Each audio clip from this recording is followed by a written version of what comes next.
Okay. Good morning दोस्तों। तो कल हमने एक फंडामेंटल ऑफ मैथमेटिक्स का फर्स्ट लेक्चर कंप्लीट किया था और फर्स्ट लेक्चर में हमने बेसिक चीज़ें के बारे में देखा था ना। बेसिक चीज़ें जैसे एक कुछ फॉर्मूले थे हमारे पास, बेसिक फॉर्मूले है ना, ए प्लस बी का होल स्क्वायर, ए माइनस बी का होल स्क्वायर, इस तरह के फॉर्मूलों को हमने देखा था। ठीक है, अभी हम इससे आगे देख लेते हैं। जैसे अगर आप ए प्लस बी का होल स्क्वायर देखे हो, ए माइनस बी का होल स्क्वायर देखो, तो ये जो बेसिक फॉर्मूले इनका, इसके आगे क्या, जैसे हर चैप्टर में इनका यूज़ होता है इन फॉर्मूले का। तो इसी तरह की बेसिक काफ़ी सारी चीज़ें हैं फंडामेंटल ऑफ मैथमेटिक्स में। तो आगे स्टार्ट करते हैं इससे चीज़ें। ठीक है। अच्छा, हम उन्हीं चीज़ों को देख रहे हैं जो 9th-10th में यूज़ होती है ना। मतलब 9th-10th में यूज़ करी है आपने, यानी अगर आपने 9th-10th में देख रखी है ना, तो डेफिनेटली आप उसको कनेक्ट कर पाओगे। ठीक है, जैसे कल के फॉर्मूले हमने देखे थे, उनको आपने 9th-10th में देख रखा है, इसलिए आप उससे कनेक्ट हो सकते हो। तो इसी तरह की कुछ चीज़ें और भी है जो हमें ज़रूर याद होगी। जैसे फर्स्ट लो होता है नेचुरल नंबर। ये नेचुरल नंबर क्या होते हैं? ठीक है, तो इसको सबसे पहले हम डिनोट करते हैं एन से, और नेचुरल नंबर हमारे लिए होते हैं काउंटिंग नंबर। काउंटिंग नंबर्स को ही हम नेचुरल नंबर बोलते हैं। अब कौन कौन से काउंटिंग नंबर होते हैं? तो स्टार्टिंग जो काउंटिंग होती है वो 1 से होती है, 1 2 3 4 5। तो ये सारे नंबर हमारे लिए क्या हो गए? Natural numbers. अच्छा, नेचुरल नंबर्स बनाने की ज़रूरत भी पड़ी थी स्टार्टिंग में। जब नेचुरल नंबर्स बनाए, तो जब हमारे पास नंबर सिस्टम नहीं था, तो एक कहानी है, जैसे एनसीईआरटी में, छोटी क्लासों में एनसीईआरटी में एक कहानी है कि एक रिवर है, सरस्वती रिवर, और इस सरस्वती रिवर के पास एक गडरिया रहता है जो कि अपनी भेड़ें चराता है। अब वो भेड़ें जो चरा रहा है, अब उसमें एक प्रॉब्लम है कि उसको काउंटिंग नहीं आती है। अरे इधर ही क्या है, पास में जंगल है, तो वो जंगलों में लेके जा रहा है। जैसे ही वो क्रॉस कर जाती है रिवर्स को जंगल में, जब वो वापस लौटती है तो काउंटिंग कैसे करें? उसके लिए उसने एक नियम बनाया था कि हम क्या करेंगे, जो मिट्टी है उसमें एक खंबे को ऐसे गाड़ देंगे, जितनी भी भेड़ जंगल में जाएगी उतने खंबे को हम ऐसे गाड़ देंगे, और जैसे ही भेड़ वापस लौट के आएगी उतने खंभों को उखाड़ के फेंक देंगे। अगर सपोज करो उसने 5 खंभों को, है ना, 5 खंभों को उसने ज़मीन में गाड़ रखा है, और लौटते टाइम 4 ही भेड़ वापस आई है, इसका मतलब एक भेड़ जो है वो जंगल में कहीं गुम हो गई होगी, या फिर उसको शेर खा गया होगा, या कोई जानवर ने उसको ख़त्म कर दिया होगा, किसी भी तरह की उसमें कुछ हो गया होगा। तो यानी इस तरह से हम काउंटिंग करते थे। हमारे जो पूर्वज थे, या हमारे जो दादाजी थे, या हम लोगों ने भी काउंटिंग में नंबर्स में ये उंगलियों का यूज़ किया है। जैसे ये, तो इसमें कितने फिंगर्स के अंदर कितने ये पार्ट्स में ब्रेक होती है? तो 12 पार्ट्स में, 1 2 3 4 5 6 7 8 9 10 11 12। एक 12 डेसिमल सिस्टम नंबर भी चला था हमारे लिए, तो 12 डेसिमल नंबर सिस्टम। इसी तरह से देखा था एबेकस में भी, आपने देखा होगा। यानी इन नंबर्स की हमें धीरे धीरे ज़रूरत पड़ती गई और हमने बनाते गए। तो पहले हमारे जो नंबर्स बने थे वो नेचुरल नंबर ही बनाए गए थे। ठीक है ना। अच्छा, नेचुरल नंबर में एक और चीज़ मुझे याद आ रहा है कि हमने इसका नाम 1 2 क्यों रखा था? ये 1 2 3 जो नाम रखे थे, ये किस पे डिपेंड करे थे? कॉर्नर्स पे। यानी जब भी ये नंबर्स बनाए गए थे उस टाइम से हम कॉर्नर को काउंट कर रहे थे, इसमें कॉर्नर कितने हैं। यानी 1 बनाते टाइम 1 कुछ इस तरह से था, और इसमें एक ही कॉर्नर था। 2 की बात करें तो ये 2 इस तरह से था, और इसमें कॉर्नर कितने थे? 2 थे। 3 की बात अगर हम करें तो 3 इस तरह से, कॉर्नर 3 थे। 4 हमारे लिए 4, 1 2 3 4, 4 कॉर्नर्स। 5 की अगर हम बात करें तो 5 ये हमारे लिए 1 2 3 4 5।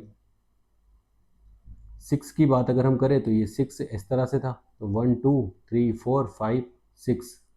7 कुछ इस तरह का था, यानी 1 2 3 4 5 6 7। 8 हमारे लिए कुछ इस तरह का था, तो 1 2 3 4 5 6 7 8, 8 कॉर्नर से।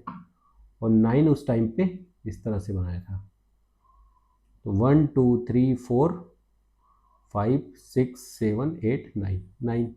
और ज़ीरो में अगर आप देखोगे तो कोई कॉर्नर होता भी नहीं है, तो ज़ीरो में कोई भी कॉर्नर नहीं होता है। तो इसी तरह से हमने नंबर्स को बनाना स्टार्ट किया था, यानी नंबर्स बनाने के लिए बहुत लॉजिक लगाया गया था, है ना।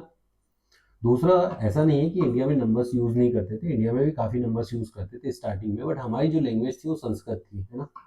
संस्कृत में नंबर यूज़ करते थे। जैसे आपको एक एग्जांपल देते हैं, नवरात्रि। ये नवरात्रि जो है, इसमें नव यानी 9 की बात हो रही है और रात्रि यानी नाइट्स की बात हो रही है। तो 9 नाइट्स की बात हो रही है जिसमें हम माता दुर्गा की पूजा करते हैं। तो 9 नाइट्स, तो 9 नंबर तो यूज़ हुआ है ना इसमें। ऐसा नहीं कि नंबर हम यूज़ नहीं करते थे, अंग्रेजी आके बना गए, ऐसा भी नहीं है।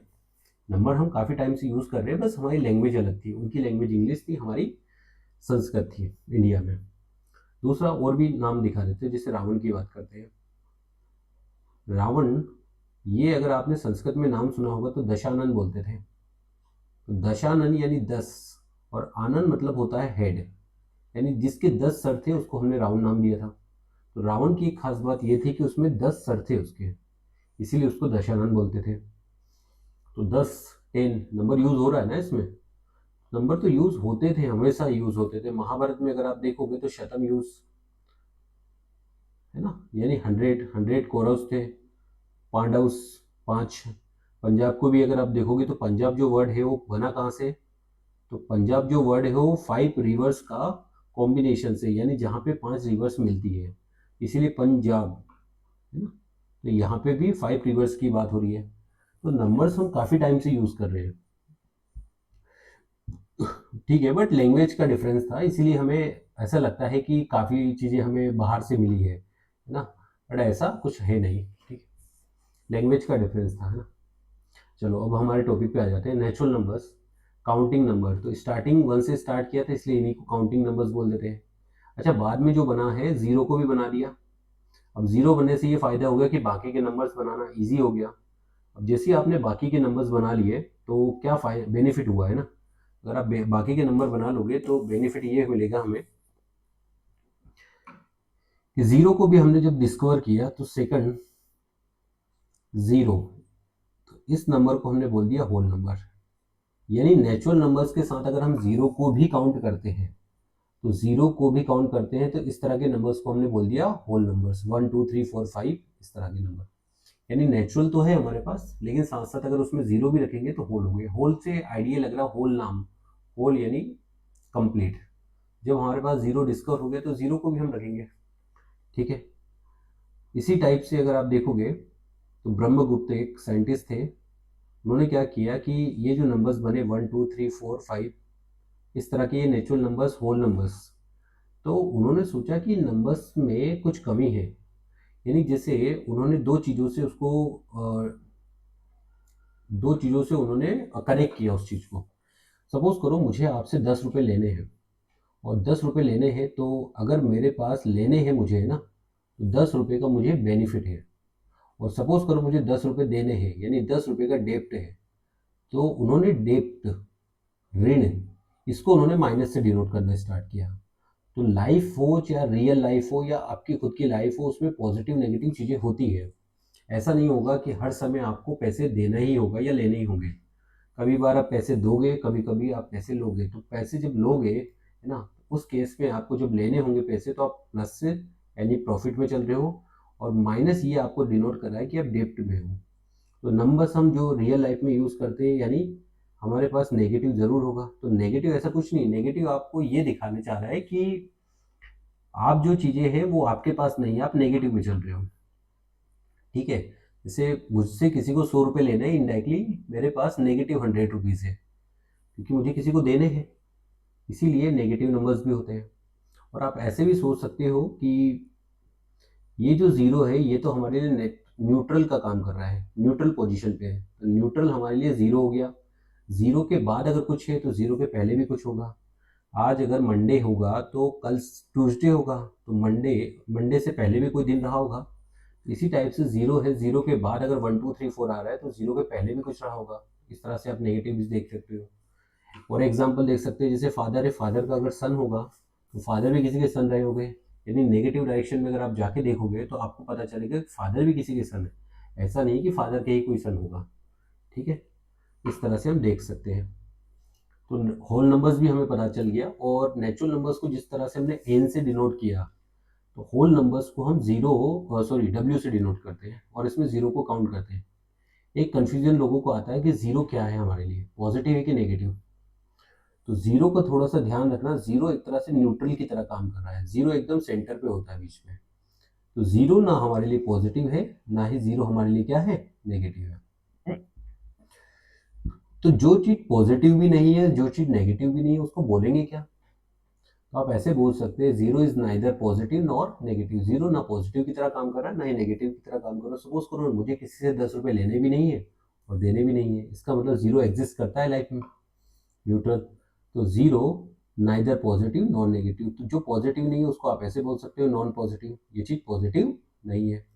और जीरो नेगेटिव भी नहीं है तो आप ऐसे भी बोल सकते हैं, नॉन नेगेटिव, जीरो नेगेटिव भी नहीं है। तो कभी कभी मैंने देखा है काफी लोग जीरो को पॉजिटिव की तरह ट्रीट करते हैं, बट ऐसा है नहीं, जीरो पॉजिटिव नहीं है और जीरो नेगेटिव भी नहीं है। ठीक है, तो आप ऐसे देख सकते हो। चलो और देख लेते हैं। अच्छा, तो ये कंप्लीट नंबर क्या हो गए ये सारे मिला के? इन सारे नंबर्स को अगर आप मिला के देखोगे कंप्लीट, तो 0 1 2 3 इसके बाद वाले, जीरो के पहले -1 2 3, इन सारे नंबर्स को हमने बोल दिया इंटीजर। यानी ये हमारे लिए क्या हो गए, इंटीजर हो गए। अब धीरे धीरे और भी चीजें हमें पता चली कि क्या दुनिया में इतने ही नंबर होते हैं? नहीं, दुनिया में काफी सारे नंबर्स होते हैं, और भी नंबर्स होते हैं। एक पेन है, अगर उस पेन को आप दो पार्ट्स में डिवाइड करते हो, है ना, और उस पेन के टू पार्ट्स आपने डिवाइड कर दिए, तो आपको ये पता चला कि एक से आप दो बना सकते हो, यानी वन के अंदर हाफ छिपा हुआ है। तो वन के अंदर अगर हाफ छिपा हुआ है, तो कहीं ना कहीं आप ऐसे भी बोल सकते हो कि ये जो 1 यूनिट लेंथ दिख रही है, इसी में कहीं ना कहीं हाफ दिखाई देगा बीच में। अच्छा, सपोज करो इस पेन को हम तीन पार्ट्स में डिवाइड करते हैं। अगर इस पेन को हम तीन पार्ट्स में डिवाइड करते हैं, तो यानी इसी वन लेंथ में 1/3 छुपा हुआ है। एक पार्ट 1/3 हो गया, 1/3 भी छुपा हुआ है। एक सेब है, उसके आपने उसको दो पार्ट्स में ब्रेक कर लिया, तो यानी हाफ हाफ हो गया, तो हाफ उसी के बीच में छुपा हुआ है। तो ये हाफ और 1/3 होता क्या है, तो 1/2 अगर आप देखें तो 0.5 हो गया। इसी तरह से अगर हम 1/3 देखें तो ये हो गया 0.3333, इस तरह के नंबर दिख रहे हैं। तो 0.5 0.3 यानी नेचुरल होल नेगेटिव इंटीजर, यानी कंप्लीट इंटीजर, उसके बीच में भी हमें काफ़ी सारे नंबर्स मिलते हैं। और उनके बीच के जो नंबर्स मिलते हैं हम उनको बोलते हैं डेसिमल नंबर या फ्रैक्शनल नंबर। तो ये जो इंटीजर के बाद दिखाई दे रहे हैं, इन सबको हम बोलते हैं डेसिमल नंबर। आप इनको फ्रैक्शनल भी बोल सकते हो। क्या बोल सकते हो? फ्रैक्शनल नंबर भी बोल सकते हो। अच्छा, एक और बात, इन फ्रैक्शनल नंबर में कुछ खास बात दिखाई दे रही है। क्या खास बात दिखाई दे रही है? जैसे फ्रैक्शनल नंबर में एक चीज नोटिस करें तो दो टाइप के डेसिमल दिखाई दे रहे हैं। एक तो डेसिमल के बाद खत्म हो रहा है, और एक डेसिमल के बाद खत्म नहीं हो रहा, चलता जा रहा है। तो जो नंबर डेसिमल के बाद खत्म हो रहा है, टर्मिनेट हो रहा है, उस तरह के नंबर्स को हमने बोल दिया टर्मिनेटिंग रेशनल नंबर। और जो कभी कंप्लीट नहीं हो रहा, खत्म नहीं हो रहा, उसको बोला नॉन टर्मिनेटिंग रेशनल नंबर। ठीक है, यानी natural number, whole number, negative integer, integer, ये सब मिलने के बाद हमारे पास कुछ डेसिमल नंबर भी मिला है। और उन डेसिमल नंबर्स में दो खास बात दिखाई दी हमें। एक ऐसे नंबर दिखाई दिए जो डेसिमल के बाद खत्म हो जा रहे हैं, और एक ऐसे नंबर दिखाई दिए जो डेसिमल के बाद चलते जा रहे हैं, कंटिन्यूसली दिखाई दे रहे हैं, जिसमें एंड ऑफ डेसिमल एक्सपेंशन नहीं लग रहा है। अगर डेसिमल का एक्सपेंशन एंड नहीं हो रहा है तो उसको हम बोल रहे हैं नॉन टर्मिनेटिंग, और जिसमें डेसिमल के बाद एक्सपेंशन रुक जा रहा है उसको हम बोल रहे हैं टर्मिनेटिंग रेशनल नंबर। ठीक है, ओके।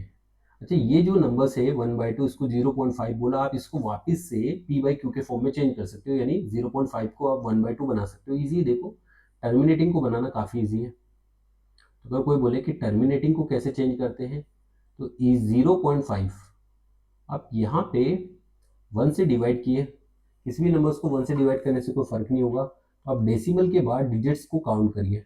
तो डेसिमल के बाद मुझे सिर्फ 1 डिजिट दिखाई दिए, तो डेसिमल हटा दिया, एक जीरो नीचे लगा लिया, तो ये हमारे लिए हो गया 5/10। और 5 और 10 में 5 कॉमन होता है, तो कैंसिल आउट कर दिया, तो 1/2। यानी इजिली हम टर्मिनेटिंग नंबर्स को रेशनल नंबर या p/q के फॉर्म में चेंज कर सकते हैं। इसी तरह से एक और होता है नॉन टर्मिनेटिंग, उसको भी चेंज करना सीख लेते हैं। तो नॉन टर्मिनेटिंग, इसमें क्या खास बात होती है, तो ये नंबर कभी टर्मिनेट नहीं होता है, चलता जाता है। तो एक एग्जांपल के लिए मैंने 0.3 बार्स को ही देखा। अगर आप नोटिस करोगे तो 0.3 बार कभी टर्मिनेट नहीं हो रहा, वो चलता जा रहा है। तो आप इसको चेंज करके देखते हैं p/q के फॉर्म में।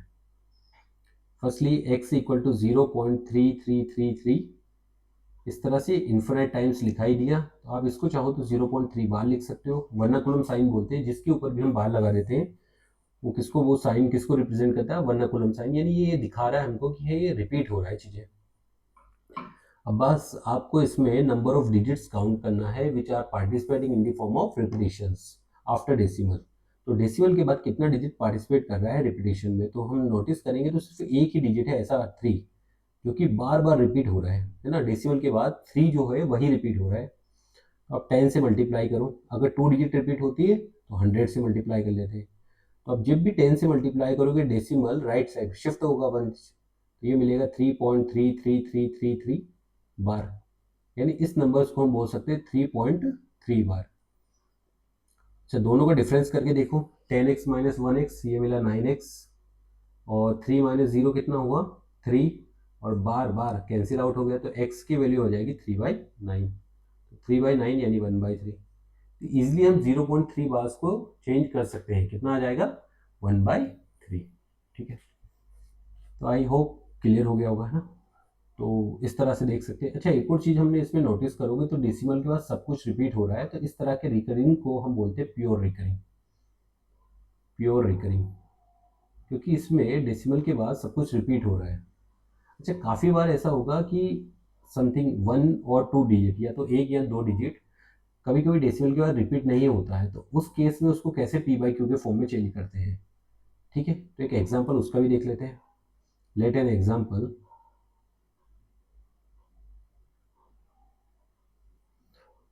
x इक्वल्स टू 1.32 बार।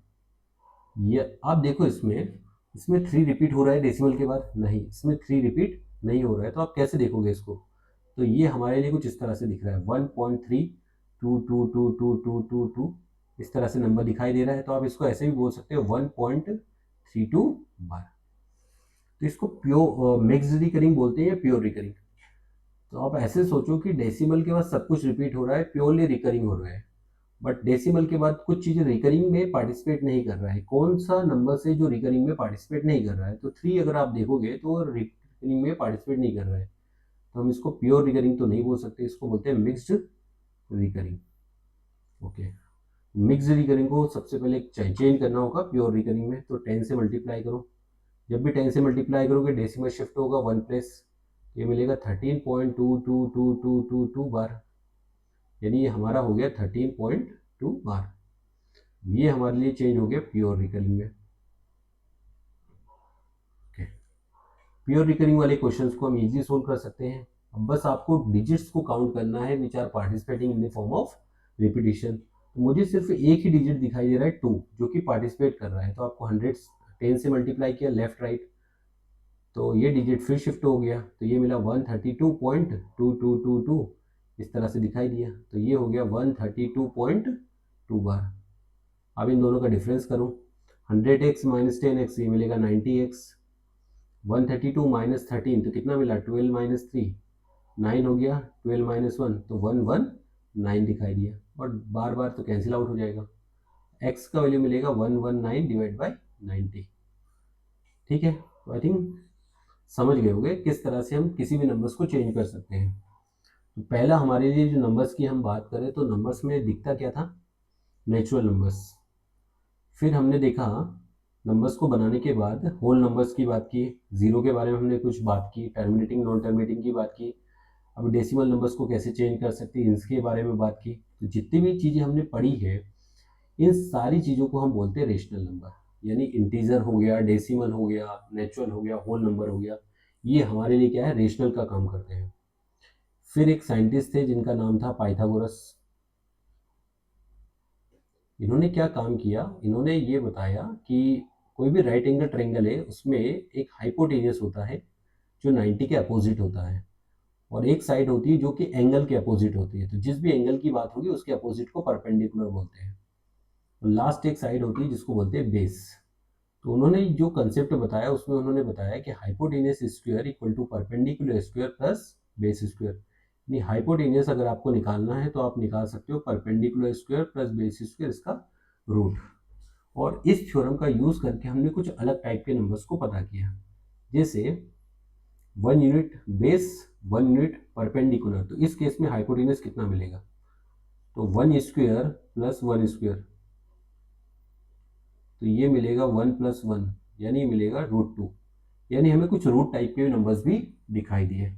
तो अभी तक जो हमने नंबर्स पढ़े थे उसमें इंटीजर था, डेसिमल था, बट रूट टाइप के नंबर नहीं थे। तो ये नंबर हमने नए डिस्कवर्स किए। तो जितने भी रूट टाइप के नंबर्स होते हैं उनको हमने नाम दे दिया इरेशनल नंबर।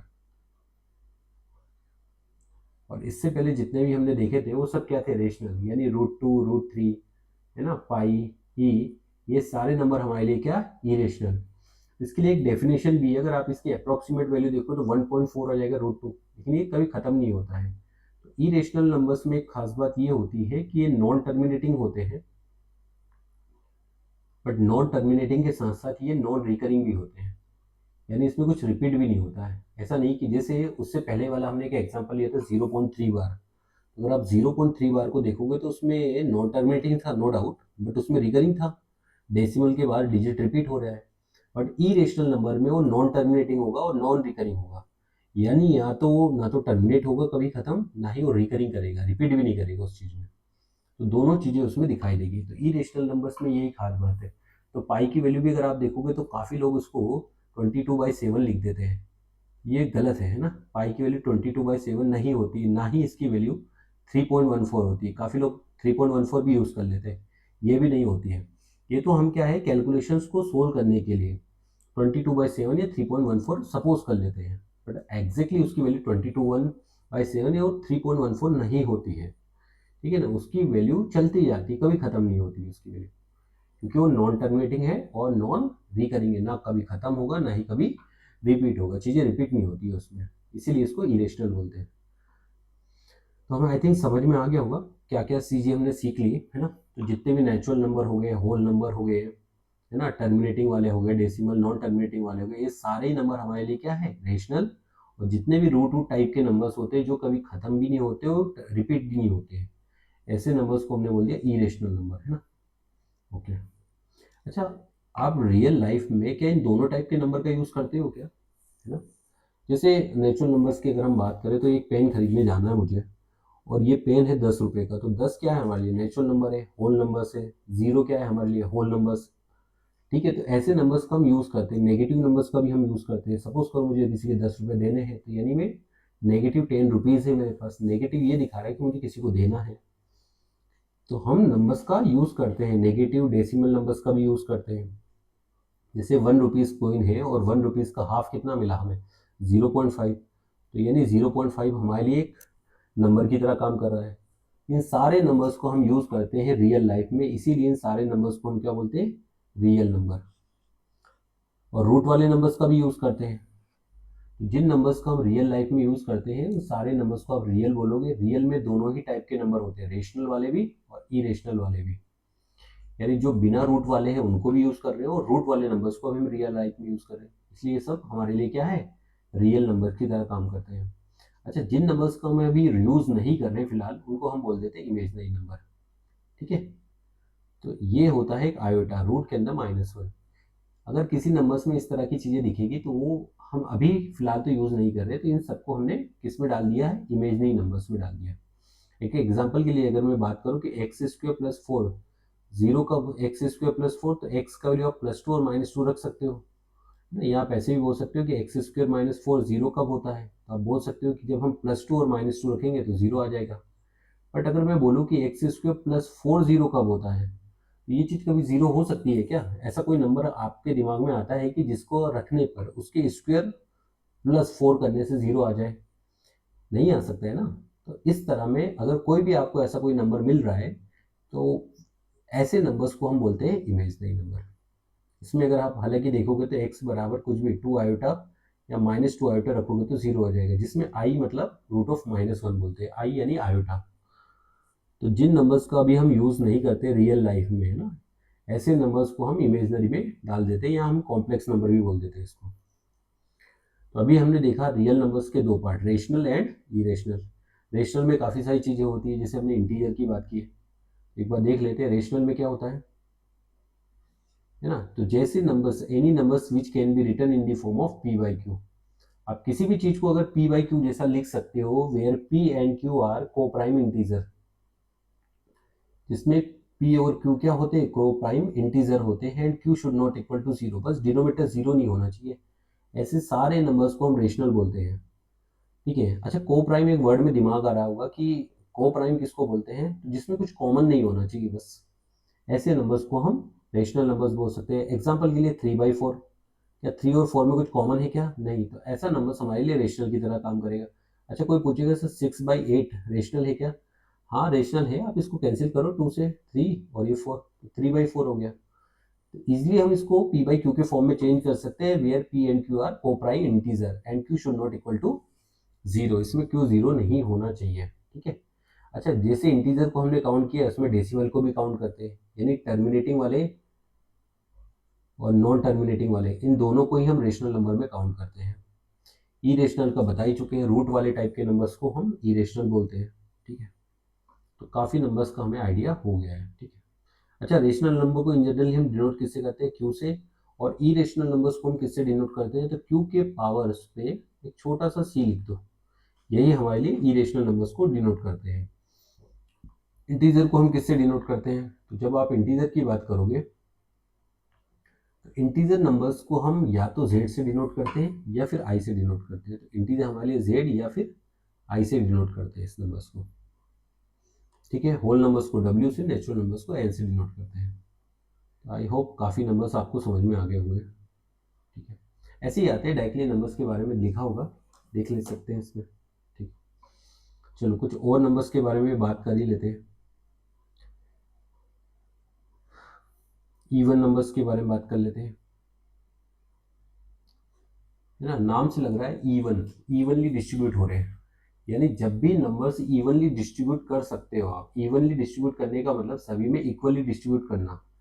तो अगर आप इवनली डिस्ट्रीब्यूट कर सकते हो, या फिर आप बोल सकते हो कि which a number which is divisible by two, है ना, number which is divisible by two, अगर कोई दो से डिवाइड हो रहा है तो आप उसको इवन बोल सकते हो। जैसे एक एग्जांपल के लिए 6, क्या 6 को हम इवनली 3 लोगों में डिस्ट्रीब्यूट कर सकते हैं, हाँ कर सकते हैं, दो इसको, दो इसको, दो इसको, तो इसीलिए 6 को आप क्या बोलते हो, इवन नंबर्स बोलते हो।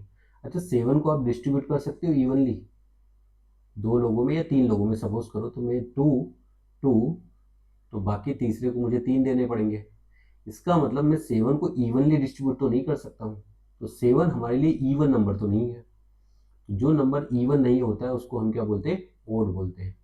7 हमारे लिए कैसा नंबर है, ओड नंबर है। ओके। अच्छा, ऐसे भी बोल सकते हैं a number which is divisible by two. तो अभी जैसे मैंने जीरो के लिए पूछा था कि बताओ जीरो जो है वो पॉजिटिव है कि नेगेटिव है, अब मैं जीरो के लिए भी पूछना चाह रहा हूँ कि जीरो एक इवन नंबर है कि नहीं, ओड नंबर है।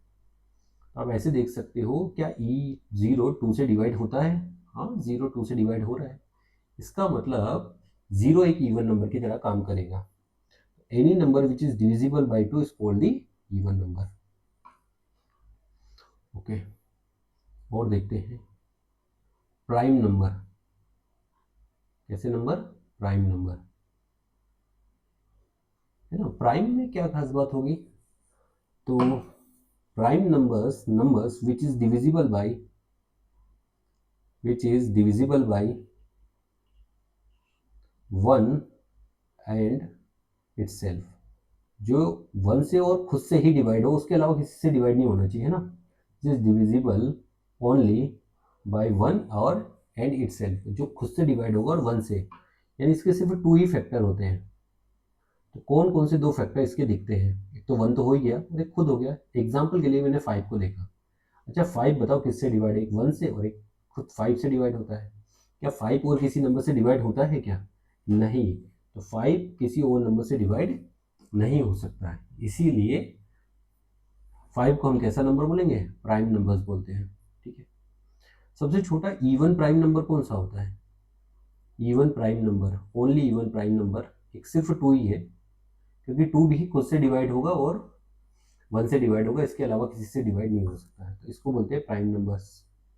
अच्छा, जो नंबर्स प्राइम नहीं होते उनको क्या बोलते हैं हम लोग, तो नंबर्स अगर कोई प्राइम नहीं होगा तो उसको हम बोलेंगे कंपोजिट नंबर। है ना। और आप सेकंड लैंग्वेज में बोल सकते हो इसके 2 से ज़्यादा फैक्टर हो गया। एक एग्जांपल के लिए मैंने 4 लिया है। अच्छा 4 1 से डिवाइड हो रहा है, 2 से हो रहा है, 4 से हो रहा है। क्या आपको इसके 2 से ज़्यादा फैक्टर दिखाई दे रहे हैं? हाँ, तो इसके 2 से ज़्यादा फैक्टर दिख रहे हैं, तो ये हमारे लिए क्या है, प्राइम है कि कंपोजिट? कंपोजिट हो गया। सबसे छोटा कंपोजिट नंबर 4 ही होता है। और देख सकते हो अगर आप देखें 12, तो 12 को अगर आप देखो 1 से डिवाइड हो रहा है, 2 से, 3 से, 4 से, 6 से एंड 12 से। ये तो काफ़ी सारे डिवाइजर है इसके। तो कंपोजिट नंबर्स के 2 से ज़्यादा फैक्टर्स होते हैं। ठीक है, ओके। नेक्स्ट होता है कोप्राइम। ये क्या चीज़ होती है कोप्राइम?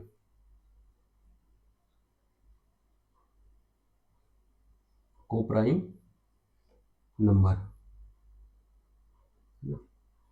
कोप्राइम जिनका एचसीएफ हाईएस्ट कॉमन फैक्टर, अगर दो नंबर्स का हाईएस्ट कॉमन फैक्टर आपको सिर्फ 1 ही दिखाई दे रहा है, यानी उसमें एक से ज़्यादा कुछ कॉमन नहीं है, तो ऐसे नंबर्स को हम क्या बोलते हैं? को प्राइम नंबर्स बोलते हैं। एक एग्जांपल के लिए देखते हैं, दो नंबर्स मैंने लिखे, कौन कौन से, 4 और 5।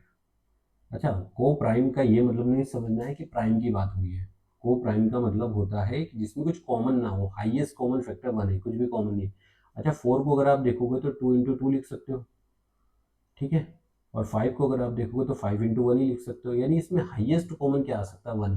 1 से ज़्यादा इसमें कुछ कॉमन आपको दिखाई नहीं देगा, तो इससे नंबर्स को हम को प्राइम बोल सकते हैं। आया कुछ समझ में? ठीक है, ओके। नेक्स्ट होता है ट्विन प्राइम। ये क्या चीज़ होगी ट्विन प्राइम? नाम से थोड़ा आइडिया लग रहा है कि प्राइम नंबर तो है, बट उनमें डिफरेंस कितने का होगा, 2 का। तो फिर कोई भी दो नंबर से जिनमें 2 का डिफरेंस दिखाई दे रहा है, तो ऐसे नंबर्स को हम ट्विन प्राइम बोलते हैं, है ना। तो अगर आप देखोगे तो 2 5 7 ये ट्विन प्राइम है। 13 की बात करते हैं, 17 की, सॉरी 17 एंड 19 की अगर हम बात करें, तो ये भी हमारे लिए ट्विन प्राइम है, क्योंकि इनमें 2 का डिफरेंस हमें दिखाई देता है। ठीक है, आई होप क्लियर हो गया है।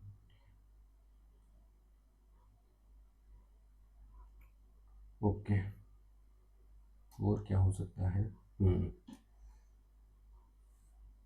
चलो नेक्स्ट देखते हैं। ओके, तो नंबर्स का काफ़ी आइडिया लग गया है ना आपको, कि क्या क्या कौन कौन से नंबर्स को क्या बोला जाता है, रेशनल क्या होता है, प्राइम क्या होता है, ट्विन प्राइम क्या होता है। इस तरह के नंबर हमें पता चल गए। ठीक है, ओके। कुछ डिविजिबिलिटी टेस्ट के बारे में बात करते हैं। Divisibility test. अच्छा, डिविजिबिलिटी टेस्ट क्या है? तो डिविजिबिलिटी टेस्ट हमें ये बताता है कि कोई भी नंबर्स पर्टिकुलर नंबर से डिवाइड होगा कि नहीं होगा। जैसे कोई एग्जांपल के लिए अगर मैं आपसे बोलूँ कि डिविजिबल बाई 2, कोई नंबर 2 से डिवाइड होगा कि नहीं होगा, तो आपको क्या डिवाइड करने की ज़रूरत है? नहीं। बिना डिवाइड करे भी आप बता सकते हो कि नंबर 2 से डिवाइड होगा कि नहीं होगा। अब ये बताओगे कैसे? ठीक है ना, तो आप यूनिट डिजिट को देख सकते हो। यूनिट डिजिट, अगर किसी का लास्ट डिजिट 0 2 4 6 8 में से कुछ भी दिखाई दिया है ना, तो ऐसे नंबर्स को आप बोल सकते हो कि ये नंबर्स 2 से डिवाइड हो जाएगा, यानी इवन नंबर्स ही 2 से डिवाइड हो सकते हैं।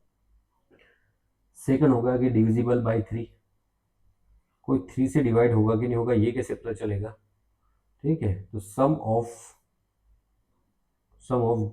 All digit should be divisible by should be divisible by 3, यानी सारे डिजिट्स को जोड़ के देखो, आप ऐड करके देखो, अगर सभी डिजिट को ऐड करने के बाद वो 3 से डिवाइड हो जा रहा है, तो कंप्लीट नंबर भी 3 से डिवाइड हो जाएगा।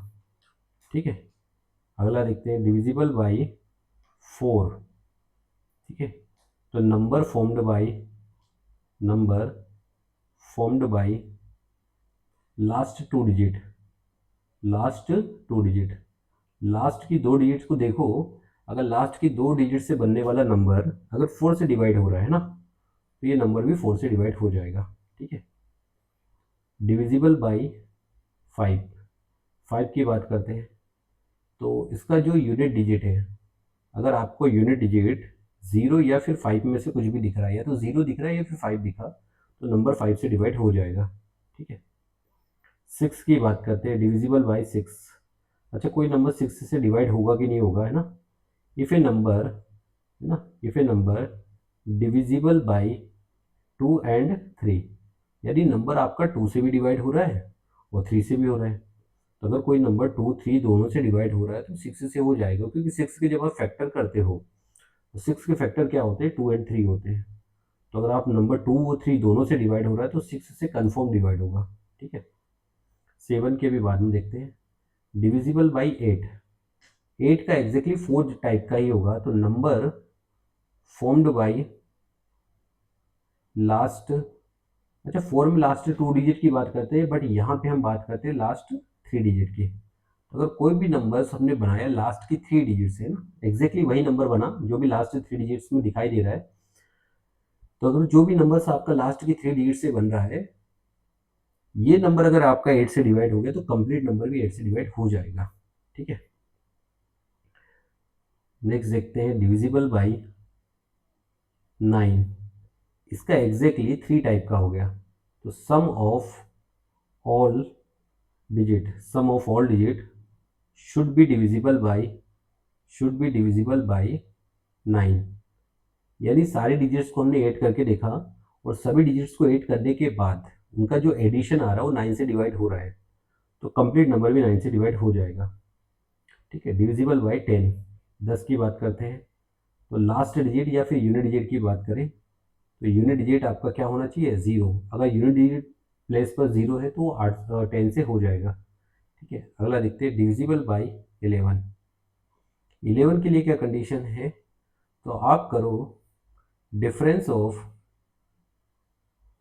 सम of digit, difference of sum of digit at sum of digit at even place, at even place and sum of digit at odd place. इन दोनों का आपको क्या करना है, difference, difference of sum of digit at even place and sum of digit at odd place, है ना, odd place, divisible by 11। अगर ये चीज 11 से डिवाइड हो गई तो कंफर्म नंबर्स 11 से डिवाइड हो जाएगा। ठीक है, चलो एक छोटा सा एग्जांपल लेके समझते हैं इस बात को, इस सारी कहानियों को समझते हैं। तो 2 के लिए क्या कंडीशन है कि लास्ट प्लेस पे 0 2 4 6 8 आना चाहिए, और 3 के लिए क्या है कि जितनी भी डिजिट है आप सारे डिजिट को ऐड करके देखो, और जैसे ही आप सभी डिजिट को ऐड करके देखोगे अगर वो नंबर 3 से डिवाइड हो रहा है तो कंप्लीट नंबर भी 3 से डिवाइड हो जाएगा। 4 के लिए अगर हम बात करें तो 4 की क्या खास बात है कि लास्ट की 2 डिजिट से नंबर बनना चाहिए, उस नंबर को देखो आप, अगर वो 4 से डिवाइड हो रहा है तो ठीक है। ठीक है, सेम सभी के लिए देख सकते हैं। चलो एक एग्जाम्पल लेते हैं, एक नंबर है 1 2 3 4 5 और 6 7 8 9, मान लो ये इतना बड़ा सा एक नंबर लिया हमने। अच्छा, इस नंबर्स को हमें चेक करना है कि ये 2 से डिवाइड होगा कि नहीं होगा ना। तो अगर मुझे ये पता करना है ये नंबर 2 से डिवाइड होगा कि नहीं होगा, तो 2 के लिए कंडीशन क्या, लास्ट प्लेस वाली डिजिट को देखना है। क्या लास्ट प्लेस पे 0 2 4 6 8 ऐसे कुछ दिख रहा है, नहीं, तो ये 2 से डिवाइड नहीं होगा। अच्छा, 3 से डिवाइड होने की कंडीशन देखते हैं। तो सम ऑफ ऑल डिजिट, सारे डिजिट को जोड़ के देखो आपको कितना मिलता है, तो आप ऐड करके देख लेना। मैं अभी के लिए एक फॉर्मूला लगा लेता हूँ, 45। ठीक है ना, सभी डिजिट को आप जोड़ के देखना, आपको 45 में मिलेगा। क्या 45 आपका 3 से डिवाइड हो रहा है, हाँ हो रहा है, तो इसका मतलब ये नंबर 3 से डिवाइड हो जाएगा। अब हमें चेक करना है ये 4 से डिवाइड होगा कि नहीं होगा। तो 4 के लिए कंडीशन है कि लास्ट की 2 डिजिट को देखना है आपको। अच्छा बताओ, लास्ट की 2 डिजिट जो दिख रही है मुझे 89 दिख रही है, क्या 89 4 से डिवाइड हो रहा है, नहीं, तो नंबर नहीं होगा। 5 से डिवाइड होने की कंडीशन, तो लास्ट डिजिट या यूनिट डिजिट आपकी 0 या 5 होनी चाहिए, नहीं है तो छोड़ दो। 6 से डिवाइड होने की कंडीशन 2 से और 3 से दोनों से होना चाहिए। अब ये 3 से तो हो रहा है बट 2 से नहीं हो रहा है, तो 6 से भी नहीं होगा, क्योंकि 2 3 दोनों की बात हो रही है यहाँ पे। 8 की बात करें तो 8 में लास्ट की 2 डिजिट्स को नहीं देखते, लास्ट की 3 डिजिट्स को देखते हैं। क्या लास्ट की 3 डिजिट 789 8 से डिवाइड होगा, नहीं होता है, तो ये पूरा भी नहीं होगा। 9 की अगर हम बात करें तो 9 में सम ऑफ ऑल डिजिट, सारी डिजिट को जोड़ के देखो, तो सभी डिजिट्स को जब हम ऐड करके देखेंगे तो हमें 45 मिलेगा, और 45 9 से डिवाइड होता है, तो ये नंबर्स भी कंप्लीट 9 से डिवाइड हो जाएगा। ये 10 से डिवाइड होगा कि नहीं होगा, तो लास्ट प्लेस पे 0 आना चाहिए, नहीं है तो नहीं होगा। 11 से डिवाइड होगा कि नहीं होगा, तो 11 की कंडीशन क्या थी आप देखो, 11 की कंडीशन थी कि डिफरेंस करना है आपको, लेकिन किन का डिफरेंस करना है, sum of digit at even place, एक एक छोड़ के जो इवन प्लेस आता है और जो ऑड प्लेस आता है उनकी डिजिट्स के सम का डिफरेंस करना है। अगर वो 11 से डिवाइड हो गया तो ठीक है, देखते हैं एक एक प्लेस छोड़ के कैसा दिखता है। ओके, तो 1 3 5 कितना हुआ 9, 9 + 7 कितना हुआ 16, और 16 + 9 कितना हुआ 25। एक प्लेस छोड़ के देखा तो 25 मिला। अच्छा, और बाकी डिजिट्स का सम देखो तो 2 + 4 6, 6 सॉरी 2 + 4 6, 6 6 12, और 12 और 8 क्या हुआ 20, यानी 5 आ रहा है। अच्छा, ये दोनों देखो, इन दोनों डिजिट्स के सम का जो डिफरेंस है वो क्या 11 से डिवाइड हो रहा है? क्या 5 11 से डिवाइड होता है? नहीं होता है, तो इसका मतलब ये नंबर्स भी 11 से डिवाइड नहीं होगा।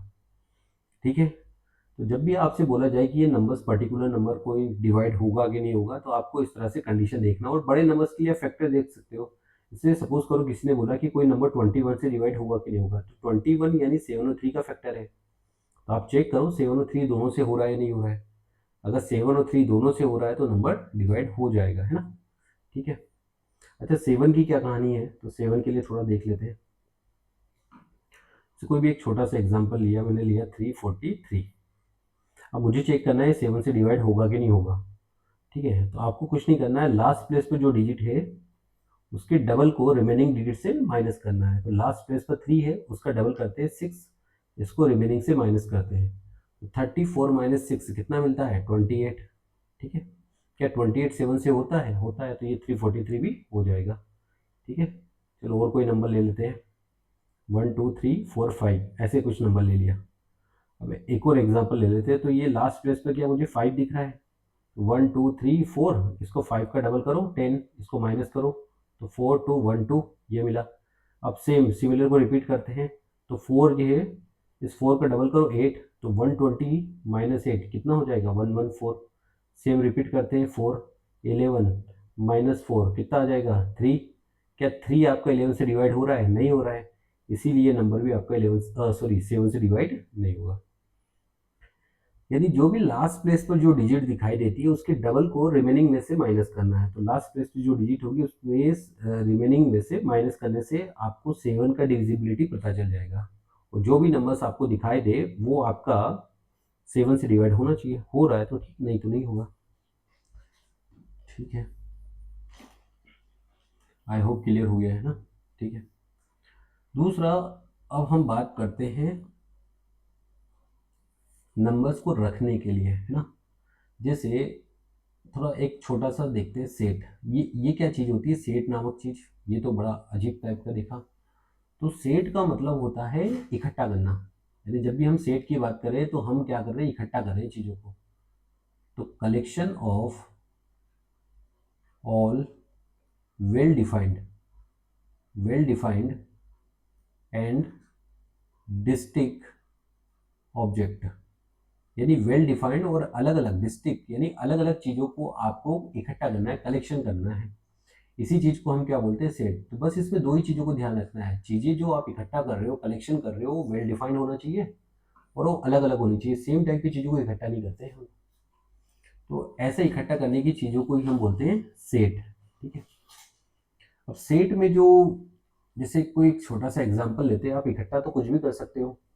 क्लासरूम में आप टेबल कुर्सी चेयर इनको इकट्ठा कर सकते हो, है ना। तो टेबल कुर्सी चेयर ये भी एक वेल डिफाइंड टाइप की चीज़ है इकट्ठा करना। ठीक है, आप वोवल्स को इकट्ठा करते हो, इंग्लिश अल्फ़ाबेट्स के वोवल्स कौन कौन होते हैं, ए ई आई ओ यू, इनको भी इकट्ठा कर सकते हो। बट ये वेल डिफाइंड टाइप की चीज़ें होनी चाहिए, उसको डिफाइन कर सकते हैं। उसके लिए हमारे पास एक प्रॉपर रूल होना चाहिए कि हमने किस रूल के थ्रू इनको इकट्ठा किया है।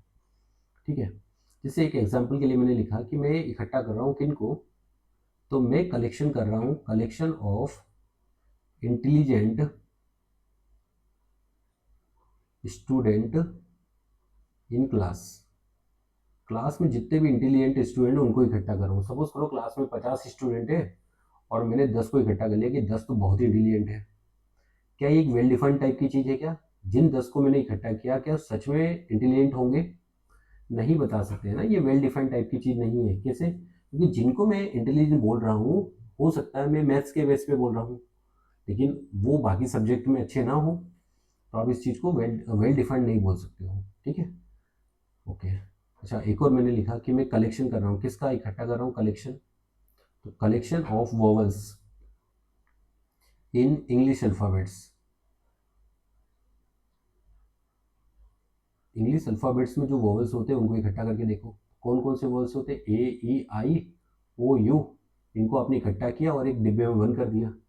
तो जब आप इन चीज़ों को इकट्ठा कर रहे हो तो इसको सेट बोल सकते हैं, हाँ सेट बोल सकते हैं। ऐसा नहीं कि मैं मैथ्स वाला हूँ इसलिए ए ई आई ओ यू बोल रहा हूँ, इंग्लिश वाले भी यही बोलेंगे, फिजिक्स वाले भी यही बोलेंगे। तो ये एक वेल डिफाइंड टाइप की चीज़ है, यूनिवर्सली ट्रूथ है ये हमारे लिए कि हम ए ई आई ओ यू को ही क्या मानते हैं, वोवल्स मानते हैं। तो ठीक है, ये एक वेल डिफाइंड टाइप की है।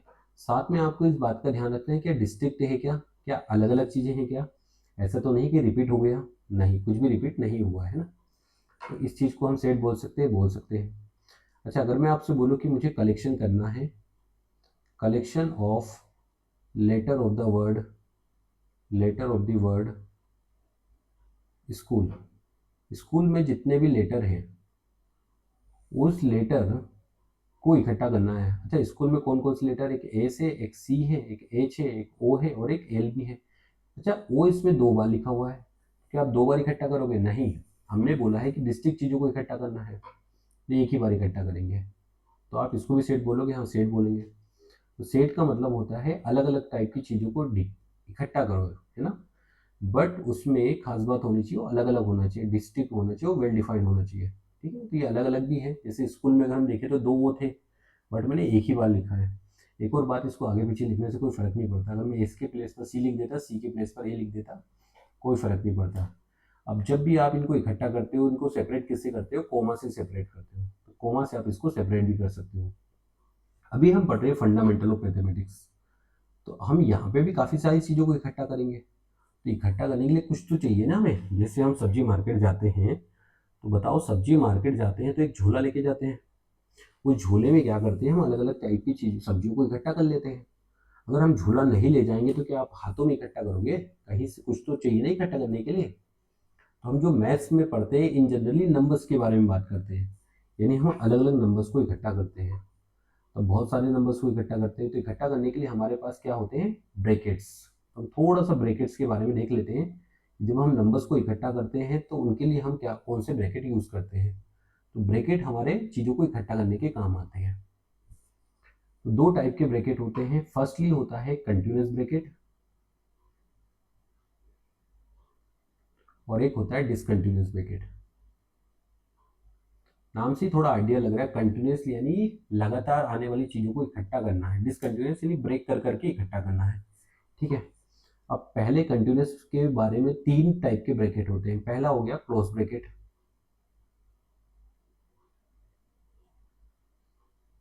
चलो, इसमें किस तरह के नंबर्स को इकट्ठा करें, ए टू बी, और ब्रैकेट कुछ इस तरह का लगाते हैं शार्प कॉर्नर। तो इसमें आप ए टू बी, ए के और बी के बीच में जितने भी नंबर्स आ रहे हो उनको इकट्ठा कर रहे हो। अगर कोई बोले इसमें ए को इंक्लूड कर रहे हो कि हाँ, तो हम इसमें ए को भी इकट्ठा कर रहे हैं, बी को इकट्ठा कर रहे हैं, हाँ इसको भी हम इकट्ठा कर रहे हैं, यानी बी को भी हम इंक्लूड कर रहे हैं। सेकंड टाइप का ब्रैकेट होता है जिसमें भी हम कुछ चीज़ों को इंक्लूड करते हैं, इकट्ठा करते हैं, इसको बोलते हैं ओपन ब्रैकेट। ये थोड़ा स्मूथ दिखता है। इसमें भी आप ए टू बी यानी कंटिन्यूस का ही पार्ट है, ए टू बी सारे नंबर्स को इकट्ठा कर रहे हो, बट इसमें ए को आप इंक्लूड नहीं कर रहे हो। जब किसी पर्टिकुलर वैल्यू को इंक्लूड करते हो तो डार्क सर्कल, जब नहीं करते हो तो ओपन सर्कल लगा लेते हैं। ठीक है। थर्ड टाइप सेमी ओपन और semi closed. Semi open semi closed, ये क्या बता रहा है, one sided open and one sided close. अच्छा, ये लिखा हुआ ए टू बी, तो आप ए टू बी सभी नंबर्स को इंक्लूड कर रहे हो, बट ए पर आपने ओपन लगाया, यानी आप ए को इंक्लूड नहीं कर रहे हो और बी को आप क्या कर रहे हो, इंक्लूड कर रहे हो। तो एक कंटिन्यूस में 3 ही टाइप के ब्रैकेट होते हैं। फोर्थ टाइप का जो ब्रैकेट होता है वो डिसकंटिन्यूस में हम काउंट करते हैं, उसको बोलते हैं कर्ली ब्रैकेट। ठीक है, अब नाम से भी थोड़ा आइडिया लगा है, कर्ली ब्रैकेट यानी, और हम बोल रहे हैं डिसकंटिन्यूस यानी कंटिन्यूसली सारी चीज़ों को इकट्ठा नहीं करेगा, ये ए को इकट्ठा करेगा, उसके जस्ट बाद बी है यानी बी को इकट्ठा करेगा। तो इसमें 2 ही नंबर हमें दिख रहे हैं, जैसे ए टू बी है तो ए और बी को ही हम इंक्लूड कर रहे हैं। तो इस तरह से हम इनको इंक्लूड करते हैं। ठीक है। अच्छा, एक और चीज़ है, जैसे ऊपर के 3 जो ब्रैकेट है वो कंटिन्यूस के लिए है हमारे लिए, और ये जो लास्ट का ब्रैकेट है तीसरा, है ना, चौथा फोर्थ, ये हमारे लिए डिसकंटिन्यूस का है। तो डिसकंटिन्यूस और कंटिन्यूस को मिक्स नहीं करेंगे, यानी कुछ लोग ऐसे भी कर देते हैं, ए इस पे लगा लिया और बी पे हमने कर्ली लगा दिया, ये बहुत गलत है। तो कंटिन्यूस और डिसकंटिन्यूस को मिक्स नहीं कर सकते, या तो कंटिन्यूस टाइप के 3 ही ब्रैकेट आप यूज करोगे और डिसकंटिन्यूस के लिए आप ऐसा ही एक ब्रैकेट यूज कर सकते हो, कर्ली ब्रैकेट।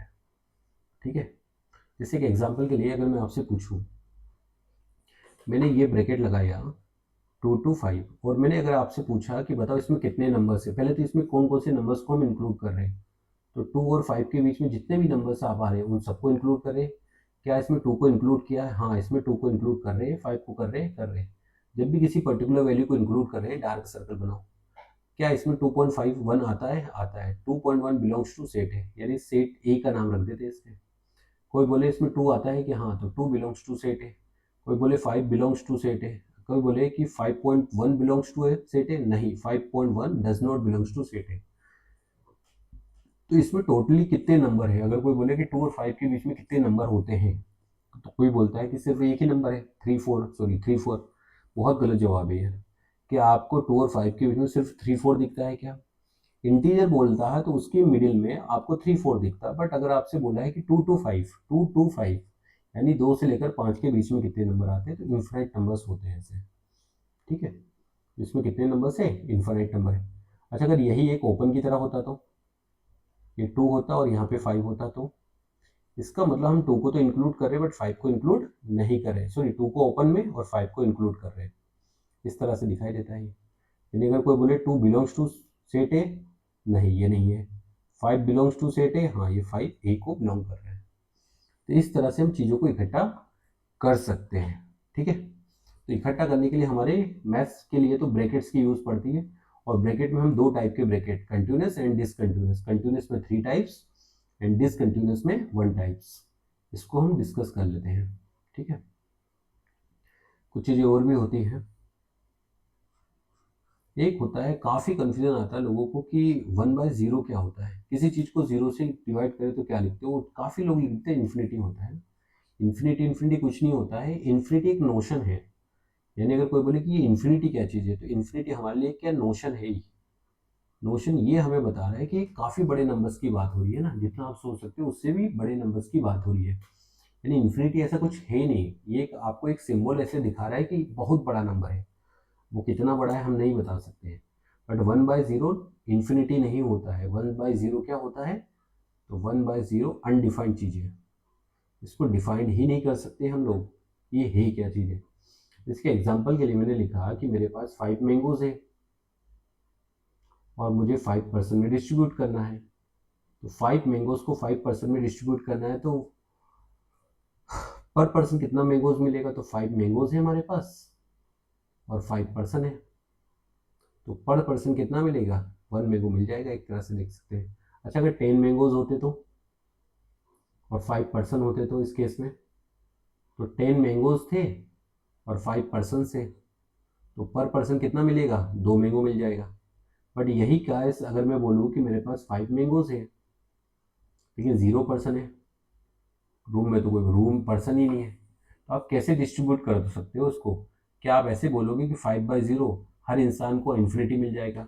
जब रूम में कोई पर्सन ही नहीं है तो आप कैसे डिस्ट्रीब्यूट कर सकते हो किसी चीज़ को? हम रियल की बात करें, हम इमेजनरी की बातें नहीं कर रहे हैं यहाँ पे। तो 5/0 इसीलिए क्या होता है? अनडिफाइंड टाइप की चीज़ है, आप इस चीज़ को डिस्ट्रीब्यूट नहीं कर सकते हो। ठीक है, तो 1/0 डिफाइंड इन्फिनिटी नहीं होता है, 1/0 अनडिफाइंड होता है। हाँ, 1/0 प्लस अगर आप बोलो कि 0 से थोड़ा सा मैं बड़ा यूज करूँ, एग्जैक्टली 0 से जस्ट बड़ा कौन सा होता है हमें नहीं पता, बट 0 से कुछ बड़ा है, पॉजिटिव है, आप इसको इन्फिनिटी नहीं बोल सकते हो, आप ऐसे बोल सकते हो कि टेंड्स टू इन्फिनिटी, ये नंबर इन्फिनिटी की तरफ भाग रहा है ये। ठीक है, ये एग्जैक्ट इन्फिनिटी नहीं है। तो 1/0 तो अनडिफाइंड है, बट अगर 1/0 प्लस की बात करें तो ये टेंड्स टू इन्फिनिटी है, ये वैल्यू इन्फिनिटी की तरफ जा रही है, एग्जैक्ट इन्फिनिटी नहीं है ना। और ऐसे ही अगर हम 1/0 माइनस की बात कर ले, तो ये भी टेंड्स टू माइनस इन्फिनिटी, यानी मतलब माइनस इन्फिनिटी की तरफ जा रही है। 0 से जस्ट छोटा सा नंबर्स की बात करें, अगर समथिंग को 0 से छोटे नंबर से डिवाइड करें तो ये नंबर आपको माइनस इन्फिनिटी की तरफ चला जाएगा। ठीक है, एक कन्फ्यूजन और आता है कि ये जो इन्फिनिटी है इसको हम इंक्लूड कर सकते हैं क्या? जैसे मैंने कोई भी ब्रैकेट लगाए, ये 2 to 5, तो 5 मुझे पता है ना एग्जैक्टली एक 5 एक नंबर है, कौन सा नंबर है ये भी मुझे पता है। 1 करोड़ भी अगर बोला जाए तो 1 करोड़ भी मेरे लिए क्या है, एक नंबर है, मुझे एग्जैक्टली पता है कि 1 करोड़ कहाँ पे है। बट अगर मैं बोलूँ कि इन्फिनिटी है, तो इन्फिनिटी कहाँ पे आप बता सकते हो क्या? क्या आप उसको इंक्लूड कर सकते हो क्या? उसको कैप्चर कर सकते हो क्या? नहीं कर सकते हो कैप्चर। और जिस चीज़ को कैप्चर नहीं कर सकते उस पे कभी भी क्लोज ब्रैकेट नहीं लगा सकते। यानी अगर मुझे ऐसे लगाना है 2 टू इन्फिनिटी, तो इन्फिनिटी पे ऑलवेज मुझे ओपन ब्रैकेट लगाना होगा। चाहे मैं माइनस से लिखूँ तो माइनस इन्फिनिटी टू 2, ये भी ठीक है। बट आप इन्फिनिटी और माइनस इन्फिनिटी पे किस तरह का ब्रैकेट यूज़ करते हो? ओपन ब्रैकेट ही हम यूज़ करते हैं, ठीक है। क्योंकि इन्फिनिटी को आप कैप्चर नहीं कर सकते, इन्फिनिटी दिखा नहीं सकते हो कि कहाँ पे। जैसे 2 टू 5 हम 5 दिखा सकते हैं नंबर लाइन पे, 1 करोड़ भी हम नंबर लाइन पे दिखा सकते हैं, बट इन्फिनिटी हमारे लिए एक सोच है कि काफ़ी बड़े नंबर की बात हो रही है। एग्जैक्ट हम उसके बारे में बता नहीं सकते हो कि किसकी बात हो रही है, ठीक है। अच्छा, एक कन्फ्यूजन और आता है बच्चों में, जैसे 1/0 अनडिफाइंड है, इसी तरह से कुछ बच्चे क्या करते हैं, 0/0 निकालते हैं और वो 0 से 0 को कट करके बोल देते हैं 1 आता है। एक्चुअल में 0/0 भी क्या है, अनडिफाइंड ही है। और इसको कभी भी कैंसिल करके 1 नहीं लिखते हैं ना, इस बात का भी ध्यान रखना है। जैसे आप 5/5 को कैंसिल करके लिख सकते हो, 5/5 क्या होता है, 1 होगा। 10/10 1 होगा।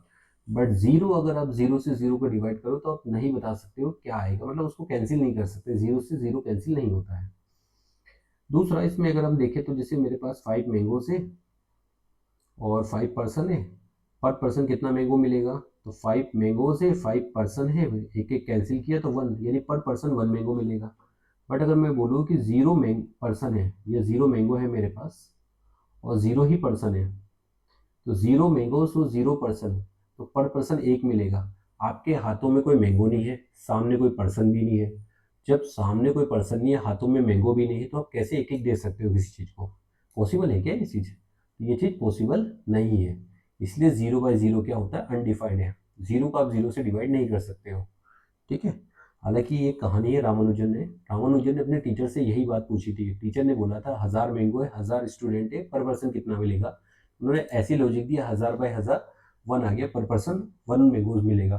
तो उन्होंने 0/0 की उसी कॉन्टेक्स्ट में पूछा था और टीचर जवाब नहीं दे पाए थे। तब पता भी चल गया था 0/0 क्या है, अनडिफाइंड टाइप की चीज़ है, इसको डिफाइन नहीं कर सकते। ये फालतू की बातें कर रहे हैं हम कि मेरे हाथों में मैंगो भी नहीं है, सामने लोग भी नहीं है, तो मैं बांटना चाह रहा हूँ। और भाई मैंगो नहीं है, लोग नहीं है, तो कैसे बांटोगे, ठीक है। इस तरह से हम देख सकते हैं। तो 1/0 नॉट डिफाइंड होता है, 0/0 अनडिफाइंड होता है। एक कन्फ्यूजन और होता है, जैसे x =√4 है, इसको भी क्या लिख देते हैं लोग, इसको भी लिख देते हैं आंसर +-2। बहुत गलत है ये भी। अच्छा, x एक लीनियर है, क्या लीनियर के कभी दो आंसर आ सकते हैं क्या? लीनियर का तो एक ही आंसर आएगा, क्वाड्रेटिक के दो आएंगे। तो अगर ये x² 4 होता तो इसके दो आंसर होते डेफिनेटली, +2 एंड -2। बट लीनियर का क्या होगा, एक ही आंसर होगा। दूसरा, जो इवन वाला रूट होता है उससे कभी भी नेगेटिव आंसर आता ही नहीं है, उससे हमेशा एक पॉजिटिव आंसर ही आता है। यानी अगर आपसे कोई बोले कि √36 कितना होगा, आप +-6 नहीं बोल सकते, आप +6 ही बोलोगे। √49 कितना होगा, तो +7 ही होता है। तो इस तरह से हम कुछ नंबर्स के बारे में देख सकते हैं। आई होप क्लियर हो गया, बाकी का थोड़ा नेक्स्ट देखते हैं नेक्स्ट क्लास में। Thank you.